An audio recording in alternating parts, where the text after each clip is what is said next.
Most podcasters are sitting on revenue opportunities that they don't even know that they have.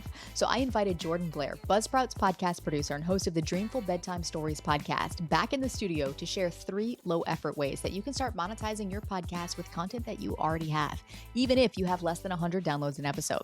We're also going to talk about why your back catalog of episodes might be your biggest revenue asset, and the mistake that most hosts make that they don't know that they're making that keep them from ever earning a cent from their show.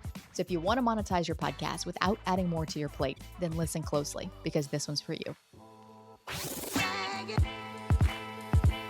Welcome to Insider Secrets to a Top 100 podcast. I'm your host, Courtney Elmer. Let's make your podcast binge-worthy. We are back in the studio with the amazing Jordan Blair. She's the host of the Dreamful Bedtime podcast and the podcast producer at Buzzsprout, which serves well over 100,000 podcasters worldwide. Jordan, thank you for spending some more time with us. I love it. I will spend as much time here as I can. I love it. Well, I love that you were here. You are such a wealth of knowledge when it comes to podcast monetization. And my natural inclination is always to talk strategy and talk psychology. And I tend to like marketing more than I like the monetization aspects of podcasting. And so that's the stuff I love to talk about. But I'm like, we got a big content gap here because we don't talk monetization that often. And for most people listening right now, I'm imagining if you're listening to this, you're like, yeah, at some point I would like to make some money from my podcast. And if you didn't catch the episode before this one, we talked all about sponsorships. And Jordan, you shared really some very interesting stories around the sponsors that you have landed for your show and why in doing that you have learned that sponsorships are not necessarily the most reliable form of income. And you started to tease some other creative ways to monetize your podcast that I'm excited to unpack with you here. But I know that some of those ways to monetize require a lot of effort. Some of them are going to require less effort. So if you're someone that doesn't have a lot of time or bandwidth, which one of these creative monetization pathways to monetize your listener attention would you want to avoid? Yeah. So listener monetization, it falls into 2 buckets really. So you have listener support, and listener support is what we use in terms of like donations. So this can be like the tip jar, buy me a coffee, things like that. You're already providing the value to your listeners by creating the content itself. And that's something that a lot of podcasters forget is you are providing value to your listeners, to your audience. And so it's okay to say, hey, if you get value from this podcast, please support it. And you don't have to give anything in exchange because you're already giving them something. And so just allow them, open it up for them to give you the support too. And so that's like listener supports, donations, pledges, like maybe on a monthly level, maybe a one-time sort of deal, just stuff like that. And then you have listener subscriptions. And this is more in the camp of providing added value to your podcast. And, as you mentioned, some of us don't have a lot of time to dedicate to that because podcasts take up a lot of time. It is not easy to podcast in the first place. It can be fun, sure, but it takes up time, it takes up effort. It's really important to make sure that if you are trying to increase your revenue or maybe make a different source, a different channel of monetization, that it's something that's doable and you can do it for the long run. Because if you burn out from your podcast, you can't keep podcast, like you don't have a podcast to monetize if you're so burned out that you quit podcasting. We don't want that. And so there's different things you can do with subscriptions, and these are all based pretty much on Apple Podcasts. So most podcast hosts should have some version of this. So I know on Buzzsprout we have like the Buzzsprout subscriptions, and we have categorized different subscriptions based on what Apple Podcasts is saying that you can offer on their platform, because the subscription content that you create in Buzzsprout will actually go to Apple Podcast subscriptions if you have that enabled. So there's like 5 different ones. You can have like premium episodes, there's early access, back catalog access. You can have like a subscriber only podcast, and then ad free episodes. We've all seen these in our podcast apps. And I would say that the 2 hardest ones, like if you want to burn out pretty quickly, I would say that having a subscriber only podcast is probably the hardest thing, because A, it's really hard to market something that's completely paywalled, and B, you're creating an entire podcast to monetize. And so that's really difficult. Creating an entire extra thing is very hard. Premium episodes are a little bit easier than that, but you are creating extra episodes, whether that be like extra long episodes. Maybe it's like a director's cut version of your podcast, or you're creating an entirely new bonus episode. And, how often are you doing that? Are you doing that monthly? Are you doing that weekly? Are you doing that like twice a week? So, just depending on how much extra content you're creating is going to make things a lot harder. So, some of the easier ones that you can do, I think that if you are a person who is always on top of it, you always have your episodes batched and they are scheduled ahead of time, and you are just constantly like 5 episodes ahead of whatever is coming out. You're probably going to want to do early access. And this gives subscribers early access to your episodes. It's just like a little bit of like VIP treatment for your listeners, just saying, like, hey, if you want early access to our merch drops, then we'll give a code in the early access version and you'll be the first ones to get the code for the merch drop, or, something like that. You can have fun with it. But also just giving them early access. If they can't wait for part 2 of whatever interview you have, then they'll be the ones to get access to that first. And so that's a really good option if you're just like on top of things because you've already done the work. You're just scheduling things a little bit earlier, right? And so that's an easy one. Back catalog access is also really great because, again, you've already done the work. So only subscribers will get access to the full catalog of episodes. And what this means is as you are creating episodes, even if you do like a season, you can just have like the first couple episodes available to everybody. And then the rest of the catalog will be paywalled. And this is actually a little bit better from like a marketing perspective too, because you're giving people like a little taste. It's like when you try to read a book, like an ebook, and you only get like the first 2 chapters, is just enough to hook you. And then you go, okay, fine, I'll buy the Kindle version. It's the exact same thing except for with a podcast. And you can also do ad-free episodes, which is another thing that is super easy because all you do is you upload a separate version of your podcast that doesn't have ads in it. If you are using Buzzsprout ads, for example, like the programmatic ads that are inserted in, then we won't put them on the ad-free episodes. So it's no extra work for you. And if you are doing host read sponsorships, like we talked about on the last episode, if you're doing sponsorship ad reads, just cut those out and then you upload the second version that doesn't have those ad reads in them. So those are some options if you want to get like your toes a little wet in the pool of like subscription monetization. I think that early access episodes and back catalog and ad free are very easy places to start. And if you change your mind later, it's really easy to switch to a different version. You can always change what kind of subscription you're offering to your listeners. I love all of these ideas, and you're speaking to my soul with like the low effort ones. Like, hey, let's just give early access. You've already done the work. People have called me the batching queen, and I'm like, I could do that, or ad free if you're offering ads on your podcast.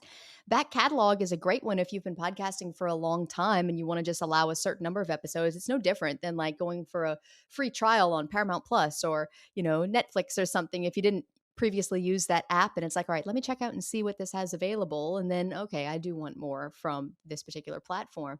I'm curious, Jordan, what you would say to those people right now who are listening and they're like, okay, this all sounds really great, but where do I start? Like, what do I need to do first? Do I have enough listeners to make this worth my while? What would you say to them? It doesn't hurt to turn it on. I think that there are some podcast hosting companies where it costs extra. Like this is like an added on thing. We just include it. So you can toggle listener support on, and if no one supports the show, no harm to you. You're not paying extra for it. It's just on. It's there. But you definitely need to make sure that you are able to like ask people to support the show. So let me tell you a little bit of story about when you can start like listener support. So when I first started my podcast, I created it with the intention of literally nobody listening to it. It was not something that I wanted to grow. It was just kind of like this idea that I had, and I didn't like put much thought into it. It was really just for my kids. I created like a Patreon page because that's what all the other podcasters do. And I'm like, well, if in the future people want to do that or it like grows or whatever, like I'll have this here. And what's really cool is my husband shared my podcast like before I even launched it. He shared it on Facebook and was just like, "Hey, Jordan's doing like this really cool thing." And I had like 5 subscribers before my podcast even launched because, my mom and my friends and, family members and stuff, they all subscribe to it on Patreon, support the show. So before I even like launched my podcast, I was monetizing it. And it was really cool because I was able to do this call to action in the first episode. So we talked last episode on sponsorships about how valuable that real estate for like the first few episodes is. So if you do not have a big podcast yet, if you are just starting out, that is valuable real estate, not just for a potential sponsor, but it's also really valuable real estate for you, the podcaster, and you building up your listener support and stuff like that. Because if people hear that call to action in every single episode, like, hey, if you get value from the show, go ahead and hit the support the show link in the show notes, or, head to like whatever page or go to Apple Podcast subscriptions, or you can get bonus episodes or whatever that I've been building up since the beginning. That is such it's so much better for marketing because people need to hear things a million times before they even do it. We all know this. Like they need to hear it over and over again, and then they might take action. And then also you're just kind of like sharpening your axe, like you're building up that ability to ask for help too. So I think even if you don't have a lot of subscribers, you should ask. You should absolutely turn on listener support. You should have a buy me a coffee. You should have a paypal.me link in your show notes. Just some way, like provide some way for your listeners to support the show, because if they can't support the show, they won't support the show. So you need to provide a way for them to do it. You need to make sure that you're asking them to support the show, letting them know that they can do it. You're providing the link in the show notes. You're making it as easy as humanly possible for them to do it. And then you're going to like eventually get someone to help support the show. And I'll tell you what, like when you get that email that you got a new subscriber or you got a new supporter, and someone sent you $20 on PayPal or whatever, it gets so much easier to start asking for that money. It's way less awkward, because at first it's like really awkward to ask for money, and then like once you get that email that like someone actually subscribed, you go, "Oh, okay. Like I could do this." I could do Yeah. this. I know. Well, the thing about the ask piece, Jordan, it's funny to me as you're sharing this. I'm like, yes, okay, we need to make the ask. And I'm guilty of not making the ask at times. And I was like, but what do you have to lose? If you're not making the ask, you don't have any money. So if you're going to make the ask and people don't do it, well, you still won't have any money. So you may as well make the ask, because someone might do it. Someone might actually say, yeah, I would love to contribute $3 a month to support your podcast, or $5 a month, or whatever amount you set. We're not asking them to hand over their credit card. We're just saying, hey, if you get value from this show, like support the show. And something else too, you mentioned about the first episode, and this is, I agree, such important real estate. And as I'm sitting here, I'm thinking about my first episode, which has nothing to do with podcasting. And it's, I don't even want to go back and listen to the first episode. I'm scared to listen to it. But like, you can remaster your first episode. You can re-upload. Like if you didn't have a call to action, which I did not in my first episode, and you're like, this is really smart. Maybe I do want to go put that in. Maybe rework that first episode and go remaster it, add a call to action and re-upload it to that spot. And there you go. Your call to action now lives there for anyone who hears that episode going I forward. mean, this is what I always recommend people use dynamic content for. If you have like let's say that you started your podcast and in your brain you were thinking, okay, well, the easiest thing for me to do is early access because I'm always ahead of schedule, and that's going to be what my subscription offering is. It's really nice to use dynamic content to record that call to action. Dynamic content it's basically like you record like a sound clip. It could be an ad read, it can be an announcement, it could be like any sort of like timely thing that you want to be able to remove from your podcast, put it in. You can do like a mid-roll placement or a post-roll, so it's at the end of your episode, or a pre-roll, so it's the beginning, whatever you want. And you can record like a dynamic content if you're just testing things out, if you're just testing subscriptions out. This is what it was built for. And you can record that. It will put the link in the show notes on all the episodes that you want it to be on. And then you can talk about like, hey, for early access. And let's say no one subscribes and it's been like 6 months. And you go, okay, well, I actually have a little bit more time. I'm getting better at editing my podcast. I think I'm ready to jump into creating a bonus episode. And so you start creating bonus episodes and you upload them to your subscriptions. And now you can record a dynamic call to action in your podcast saying like, hey, I'm actually starting to do bonus episodes and I have this awesome episode. I have a teaser here. And, if you want to do that, click the show note link in the show notes. And then you start getting subscribers. So it's cool because with these sort of things, you can play with it and you can take it out and you can experiment with your podcasts. Like you should be able to experiment with your podcast. We all fail on things sometimes. Like I have tried so many different monetization methods for my podcast that works for other people, and so I thought that's what podcasters do, and it failed miserably. Like, no one showed up to my AMA or no one bought my merch, and it's okay. Like, it's okay to fail, and you just have to like allow yourself to do that and just ask. It's so true. And same for me too. I mean, I'll say like, okay, we have a new way for you to send us a question. I would love to answer your questions. You're going to get a direct answer from me. I'd love to take a look at your podcast. Da, da, da, da. And then it's like crickets for whatever reason that episode, nobody sent any questions. But yet then I'll be like, well, my life is really crazy right now and I'm going through a really intense season. And normally this is not the stuff that I share publicly. But if you want to join my Substack to learn about that stuff, well, come join my Substack. I'm kind of scared to share it. It's like next thing you know, I have 5 people sign up for that. I'm like, okay, well, that's clearly the stuff that they're interested in. But it's like, it's interesting. And you never know until you ask. And it doesn't mean that someone's not going to submit a question down the line. It just means that for whatever reason, that didn't get any questions that particular time that I asked. But I'm going to ask again and I'm going to ask again because someone might have heard that for the first time. And maybe they were in the middle of something. They were in the middle of working out at the gym and it was like, oh, I'll come back to that. Or maybe they were listening and then they had to pick up their kids from school. You never know where someone is when they're listening. And so if we just ask that one time, well, then they might forget about it or they might move on with whatever else they're doing in their day and never come back to it. But when we make that ask consistently and over time, well, then it's like, okay, now your brain starts to register what the person's actually asking. And then we're like, okay, I might be more inclined to take action if I've heard this a few Well, times. and I something that you have to keep in mind too as a podcaster is your listeners. Like, let's say you have a call to action at the beginning of the episode to please tap the like fan mail link in the show notes or like the go to the website and like fill out like a listener survey. Let's say that you do that at the beginning of the episode. You don't know what your listeners are doing. Maybe they're driving, maybe they're washing their dishes, and then by the end of the episode they forgot. Like, maybe at the end of the episode you say, hey, just a reminder, and they go, oh yeah. And so before they change to whatever the next episode is, they can go and click that link and fill out the 2-minute survey or click to subscribe to the bonus episodes before they forget. Like, sometimes you have to really think about where your listeners are at, and especially like put yourselves in their shoes. If you talk about something at the very beginning of the episode, they might have to be reminded at the end of it too. Yes. In fact, I recommend reminding them at the end Yeah. of it because they're going to forget. Like, expect that they will. And, I had a client one time tell me, and she was like, Courtney, I feel like I'm just repeating things a lot on my podcast. I'm repeating the same calls to action. I'm repeating the same stories. And I'm like, yeah, but you never know if someone's hearing that for the first time. Yeah.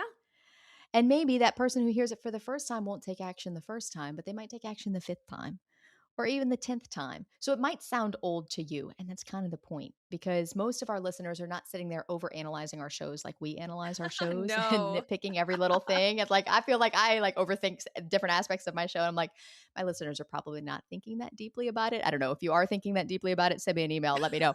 And you're like, no, Courtney, you should do this differently. Please let me know.